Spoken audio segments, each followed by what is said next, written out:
Hi friends, welcome to Mirza's kitchen. நான் உங்கள் Ruby. வாங்க, இன்றைக்கு எனக்கு வத்தாளங்கிழங்குண்டா ஸ்வீட் பொட்டேட்டோஸ்.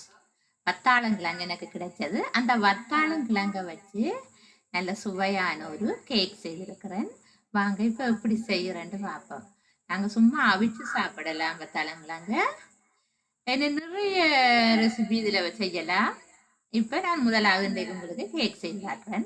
முதல்ல இந்த வத்தாளங்கிழங்கிட்ட நுனிப்பகுதியையும் அடிப்பகுதியையும் வெட்டி கொள்ளணும். ஏனென்றால் அது ஒரு கலர் மாறின மாதிரி இருக்கும். அந்த மரத்துலேருந்து கொடியிலேருந்து இழுத்து பிடுங்கி இருப்பாங்கள, பறந்த மாதிரி அப்படி இருக்கும். வெட்டி போட்டு கிழங்கு வேண்டிய பார்த்து வேணுங்க. ஒரு புழு வரிச்ச மாதிரியான ஒரு கிழங்கு இருக்கும், அதுகள் சுவையாக இருக்காது.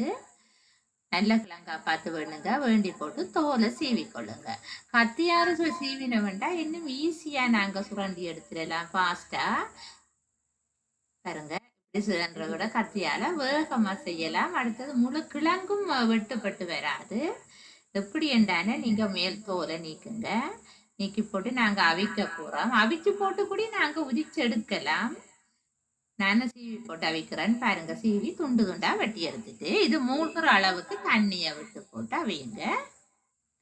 கன நேரம் நாங்க அவிக்க தேவையில்லை, கொஞ்ச நேரம் அவிச்சாலே இது அவிஞ்சிடும். மரவள்ளி கிழங்கு மாதிரி தான், இதுக்கும் ஈஸியா வந்துடும். இது நல்ல இனிப்பா இருக்கும். வத்தலங்கிழங்குல பாத்தீங்கன்னா மஞ்சள் கலர்ல இருக்கும், வெள்ளையா இருக்கும். அடுத்தது ஒரு ரெட் கலர் மாதிரியான ஒரு இது இருக்கும். சிகத்தக்கிழங்கு, மஞ்சள் கிழங்கு, வெள்ளைக்கிழங்குன்னு சொல்லுவாங்க. எல்லா வகையிலையும் இருக்கும். இது நல்ல இனிப்பான கிழங்கு. அதால இதுக்கு நாங்க சுகரை குறைச்சி போடுவோம். இதுக்கு நான் 2 மேசக்கரண்டி மாஜரின் எடுத்திருக்கிறேன். அடுத்தது சுகர் வந்து நீங்க தேவையான அளவுக்கு சுவைக்கு ஏற்ற மாதிரி சேர்த்து கொள்ளுங்க. ரவா ரவா உங்களுக்கு அளவுக்கு ஏற்ற மாதிரி. இப்ப எனக்கு கொஞ்சம் எடுத்து வச்சிருக்கிறேன், இன்னும் கொஞ்சம் போட வேண்டி வரும். அடுத்தது ஒரு கொஞ்சம் பால், ஒரு முட்டை எடுத்து மஞ்சள் கருவை வேறையா வச்சிருக்கிறேன். வெள்ளை கருவை எடுத்து வச்சு எக் ஒயிட் எடுத்து பீட் பண்ணி வச்சிருக்கிறேன். பாருங்க, அப்படியே நுரையா இருக்குது. இந்த நுரையாத்தான் நான் சேர்க்க போறேன். அப்படியே நாங்க அடிச்ச வேண்டாம், அப்படியே நுரையா வந்து அந்த நுரை அப்படியே இருக்கும். அப்ப அதைத்தான் நான் சேர்த்து எடுக்க போறேன். இதுக்கு வாங்க, முதல்ல நாங்க இந்த கிழங்க நசுத்தி கொள்ளுவோம். இந்த கேக் வந்து நல்ல சுவையா இருக்கும். ஆனா எங்களோட சாதாரண ஸ்பாஞ்ச் கேக் மாதிரி பொங்கி வராது. நான் ஏனண்டா இதுக்கு பொங்குறதுக்கு அப்பச்சோடாவோ அல்லது பேக்கிங் பவுடரோ ஈஸ்டோ எதுவுமே நான் சேர்க்காம செய்யறேன். ஆகவே இது பொங்காது. ஆனா நல்ல டேஸ்டா இருக்கும், சுவையா இருக்கும். செய்து பார்த்துட்டு சாப்பிட நல்லா இருந்தது. எல்லாரும் சொன்னாங்க வித்தியாசமான ஒரு உணவு. கிழங்க முதல்ல மசிச்சு எடுத்துக்கொள்ளுங்க. சின்ன சின்ன இல்லாமலுக்கு மசிச்சு எடுத்துட்டு மாஜரினை போடுவோம். மாஜரின் வெப்ப நிலையில இருக்கணும். அப்ப கொஞ்சம் நசிஞ்சு வந்திருக்கும். ஃப்ரிட்ஜ்ல இருந்து எடுத்து கொஞ்ச நேரம் வச்சு போட்டு சேருங்க. சுகர் வந்து நான் கொஞ்சமா சேர்க்கிறேன். என்னடா உங்களுக்கு தேவையண்டா இன்னும் கொஞ்சம் கூட போட்டு கொள்ளலாம். இந்த கிழங்கும் இனிப்பு, ஸ்வீட் பொட்டேட்டோஸ். ஆகவே இது இனிப்பு கிழங்கு, இதுக்கும் இனிப்பு, சுகரும் இனிப்புன்றதால சில வேளை சுகர் கூடுறதுக்கு சந்தர்ப்பம் இருக்குது. அதால தான் நான் குறைச்சிருக்கிறேன். நீங்க தேவையா இருந்தா பவுடர் பண்ணி போட்டு வைங்க. செய்து முடிய உங்களோட டேஸ்ட்டை பார்த்துட்டு தேவையண்டா சேர்த்துக்கொள்ளுங்க. வடிவை அப்படியே அமர்த்தி குழைச்சி விட்டால் தான் கிழங்கு நசிபடாமல் இருந்தா எல்லாம் சேர்ந்து நசிபடும். இதுக்கு நாங்க மா சேர்க்க தேவையில்லை, தனியா கிழங்குல செய்ய போறோம். கொஞ்சம் உருகி வாரத்துக்கு தான் கொஞ்சம் ரவா, பால் கொஞ்சம் சேர்க்கிறேன், ஒரு தேக்கரண்டி. இவ்வளவு நீங்க இல்லது பால் பவுடர் இருந்தாலும் நீங்க சேர்த்து கொள்ளலாம். பாருங்க, நல்ல ஸ்மூத்தா வருது. இந்த கேக்கு சாப்பிட நல்ல சுவையா இருக்கும். சுவைதான் எங்களுக்கு முக்கியம். அழகாகவும் இருக்குது, சுவையாகவும் இருக்குது. நீங்க ஏதாவது விசேஷங்களுக்கு, இப்ப தீபாவளி வருது, தீபாவளிக்கு நீங்க இந்த கேக்கு செய்து கொள்ளலாம். செய்து கொடுத்தோடனே எல்லாரும் கேட்பாங்க, இது என்ன, இது எங்க செய்தீங்க, எப்படி செய்தீங்க, எங்க இருந்து வாங்கினீங்க என்று கூட கேட்பாங்க. அவ்வளவு ஒரு சுவையா இருக்கும். செய்து பாருங்க. வடிவா நல்லா இதண்டி அமர்த்தி எடுத்து போட்டு முட்டை விட்டு திருப்பி அடித்து கொள்ளுங்க.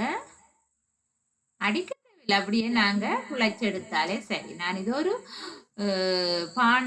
பானுக்கு குழைக்கிற மாவின் பதத்துக்கு தான் நான் குழைச்சு எடுக்க போறேன்.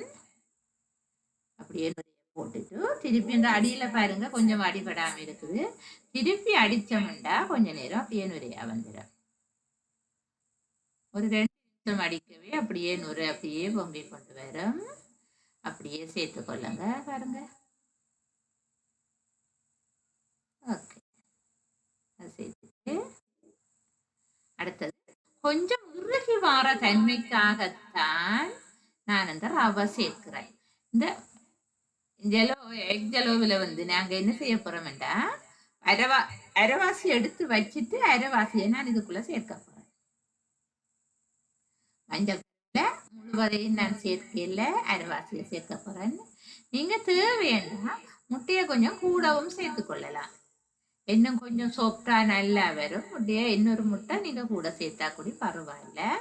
அப்படி நாங்க முட்டை கூட சேர்க்க இது கொஞ்சம் தண்ணித்தன்மையா வரும். தண்ணித்தன்மையா வர்றதால கொஞ்சம் கூடுதலா நாங்க ரவா சேர்க்க வேண்டிய தேவை ஏற்படும். இதுல பாதி போதும், பாதியை போட்டு நான் பாதி எடுக்கிறேன். அப்படியே குழப்பிட்டு இனி இது கொஞ்சம் பானிண்ட டோவுக்கு வர அந்த அளவுக்கு நாங்க என்ன செய்ய போறோம், பிரெட் டோவுக்கு வர அளவுக்கு ரவாவை சேர்த்து குழைக்க போறேன். இந்த நேரம் இதுக்கு ஒரு கொஞ்சம் ஒரு சொட்டு உப்பு சேர்த்து கொள்ளுங்க. என்னடா இது இனிப்பு எடுத்து கொடுக்கறதுக்கு கொஞ்சம் முட்டையர்கள் சேர்த்து இருக்கிறதால ஒரு சொட்டு உப்பு போடணும். ஒரு கொஞ்சம் போட்டுக்கொள்ளுங்க. கணக்கு தேவையில்லை. உப்பின் டேஸ்ட் நீங்க பார்க்க தேவையில்லை. இதுன்ற சுகரின் அளவு மட்டும் உங்களுக்கு கரெக்டா இருந்தா சரி.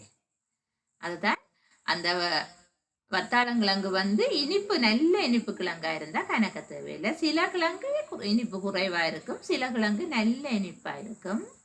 ஆகவே அதுக்கேற்ற மாதிரி சேர்த்துக்கொள்ளுங்க. ரவையை கொஞ்சம் கொஞ்சமா சேர்த்து அப்படியே கொஞ்சம் இறுகின தன்மைக்கு எடுத்துக்கொள்ளுங்க. இந்த கிட்டத்தட்ட இந்த தன்மைக்கு நீங்க எடுத்துக்கொள்ளுங்க. ரவையை சேர்க்க சரியா வந்துடும். அப்படியே ஒரு ரொட்டி மாதிரி பானுக்கு தட்டுற மாதிரி தட்டிட்டு, ஆனா இது பொங்காதுன்னு சொன்னேன் நான். ஏனென்றா நான் இதுக்கு பொங்குறதுக்குரிய எந்த ஒரு பொருளுமே சேர்க்கல. கேக் ரேயில ஒரு ஆயில் பேப்பர் ஒன்றை போட்டுக்கொள்ளுங்க. போட்டுட்டு இப்படியே எடுத்து கேக் ரேயில வச்சுக்கொள்ளுங்க. நீங்க இதை சின்ன சின்ன வெட்டி போட்டு பீஸ் பீஸா வச்சும் பேக் பண்ணலாம். நான் பேக் பண்ணிட்டு தான் வெட்டி எடுக்க போறேன். இப்படியே நான் எடுத்து பேக் பண்ண போறேன். ஃப்ரெண்ட்ஸ், நீங்க இது வரைக்கும் என்னோட சேனலை சப்ஸ்கிரைப் பண்ண மறந்துருந்தா கீழே பாருங்க. நீங்க பார்த்துட்டு இருக்கிற வீடியோக்கு கீழே சப்ஸ்கிரைப் பண்ணி இருக்கு ரெட் கலர்ல, அதையும் ஒருக்கா டச் பண்ணி விடுங்க. பக்கத்துல பெல் சிம்பிள் வரும், அதையும் நீங்க டச் பண்ணி விடுங்க. அதோட நீங்க பாக்குற இந்த என்னோட வீடியோக்கள் எல்லாரையும் சென்றடையணும், உலகம் முழுவதும் பெறணும்னு தான் எனக்கு ஆசை. அதாலதான் நான் இந்த வீடியோ இந்த சேனலோட துவங்கி இருக்கிறேன். நான் செய்கிற இந்த சமையல் உலகம் முழுக்க பரவி எல்லாராலையும் நான் பாராட்டு பெறணும்னு எனக்கு ஒரு ஆசை. அதால நீங்க என்ன செய்யறீங்கன்னா ஷேர் பண்ணிக்கொள்ளுங்க. நீங்க ஷேர் பண்ண எல்லாரையும் சென்றடையும். ஷேர் பண்றதோட மட்டும் நின்று விடாம உங்களோட அபிப்பிராயங்களை கமெண்ட் மூலம் தெரிவிங்க. அதோட பிடிச்சிருந்தா லைக் பண்ணிக்கொள்ளுங்க. இதை மட்டும் கொள்ளுங்க. அப்படியே தட்டிட்டு ரொட்டி மாதிரி தான் தட்ட சொன்னார். அப்படியே ஒரே லெவலுக்கு எடுத்து விடுங்க. பொலித்தீனை போட்டுட்டு நமக்கு கையாலேயே வச்சு என்ன செய்யலாம், அப்படியே போடும். இதுக்கு மேலால உங்கள்கிட்ட நட்ஸ் என்ன இருந்தாலும் அதை நீங்க தூவி அலங்கரித்து கொள்ளலாம். நான் இன்றைக்கு டியூட்டி ப்ரோட்டி போட்டிருக்கிறேன். நீங்க பிளம்ஸோ கஜுவோ அல்லது பாதாம் இருந்தா கூடி நீங்க அப்படியே துருவி எடுத்து போட்டு போடலாம். போட்டுட்டு அதுக்கு மேல எக்க பூசுங்க. எக்க பூசி போட்டு டியூட்டி ப்ரோட்டி போடுங்க. அதுக்காக அந்த எக்கலோ ஒரு கொஞ்சம் வச்சேன்னா என்னண்டா அந்த மேல் பக்கத்தால ஒரு பளபளப்பு தன்மையை கொடுக்கறதுக்காக மட்டும்தான் இந்த எக்கலோ. ஒரு வடி ஒரு கவர்ச்சி உண்டு அங்க கிடைக்கும். அந்த கவர்ச்சிக்காகத்தான் இது. பாருங்க, அப்படியே முழுக்க பிறகு காணும். நான் பாதி எக்கனை வச்சேனா அப்ப இவ்வளவும் போதும். அப்படியே போட்டுட்டு மேலால இதை தண்ணி விடுங்க. தேவையான அப்படியே தூவி போட்டு இதை நீங்க என்ன செய்யுங்க, அவனில் வச்சு பேக் பண்ணுங்க. ஒரு 40 நிமிட நேரத்துக்கிட்ட பேக் பண்ண வேண்டி வரும். 40 நிமிஷம் 180 பாகையில விடுங்க. 40 நிமிஷத்தால பாருங்க. அப்படியே தொட்டு பார்க்க எல்லாம் வடிவா வெந்த மாதிரி தெரியும். இல்லாட்டி ஒரு குச்சி என்ன தலையும் குத்தி பாருங்க. நடுவுக்கு ஒட்டுற தன்மை இல்லாமல் இருக்கு. ஏனென்றா நாங்க இது உயரமா வைக்கல, படிப்பு குறைஞ்சது, ஆகவே கெதியா அவிஞ்சு கொள்ளும். நிறைய தண்ணியும் இல்லை, ஈஸியாவையும் ஈஸியா பண்ணப்பட்டும் வச்சுக்கொள்ளுங்க. சைட்டா கொஞ்சம் அப்படி அமர்த்தி விட்டா வடிவா இருக்கும். நான் இப்படி செய்யறேன். அவனுக்கு வச்சு போட்டு ஒரு 40 நிமிட நேரம் விடுங்க. செட் பண்ணுங்க. 180 பாக செல்சியஸ்ல விடுங்க. விட்டு போட்டு அப்படியே எடுத்து விட்டீங்கன்னா ஓகே. சுவையான வத்தாளங்கிழங்கு கேக்கு ரெடி. நாங்க எத்தனை விதமான கேக்குகளே செய்யலாம். வத்தாளங்கிழங்குல கூடி கேக் செய்யலாமான்னு கேட்பாங்க. உண்மையா செய்யலாம். வத்தாளங்கிழங்குல நிறைய லட்டு செய்யலாம். நிறையங்க அந்த சீசன் வரைக்கே எனக்கு நிறைய கிடைக்கும். நான் உங்களுக்கு எல்லாத்தையும் செய்து காட்டுறேன். கறி நாங்க வட்டாளங்கிழங்குல கறி வைக்கிறது, பொரிச்சு சாப்பிடுறது, அவிச்சு சாப்பிடுறது நிறைய செய்வோம். ஆனா கேக் எல்லாம் குறைவு. அதோட சேர்ந்து மினக்கிறது இல்லை. நாங்க இந்த வீடியோ செய்யணும்ன்றதுக்காகத்தான் பாருங்க எந்த அழகான சுவையான வட்டாளங்கிழங்கு கேக் எங்களுக்கு கிடைச்சிருக்குது. அப்படியே பீஸ் போட்டுட்டு எடுத்தீங்கன்னா ஏதாவது கொண்டாட்டங்களுக்கு கூடி நல்லா இருக்கு. அந்த டைம்ல எல்லாம் நீங்க வைக்கிற பலகாரங்கள் அதுகளோட இந்த துண்டு ஒரு கேக்கும் வச்சு இந்த கேக்கும் ஒரு துண்டு வச்சிங்கன்னா இது என்னன்னு தான் கேட்பாங்க. அநேகமா எனக்கு ஆசை சில கொண்டாட்டங்கள்ல தெரியா நாங்க புதுசா தயாரிக்கிறதுகளை வைக்கணும். இப்ப வாரவங்க கேட்பாங்க இது என்னத்துல செய்தீங்க எப்படி செய்தீங்க. அப்படி நீங்களும் செய்யுங்க. உங்களோட வீட்டார மட்டும் இல்ல தெரிஞ்சாக்களுக்கும் கொடுங்க. எல்லாரையும் அசத்துங்க. எல்லாற்ற பாராட்டையும் பெறுங்க. பாருங்க எவ்வளவு சுவையானது, எவ்வளவு சொத்தானது, எவ்வளவு அழகானது. தேங்க்யூ.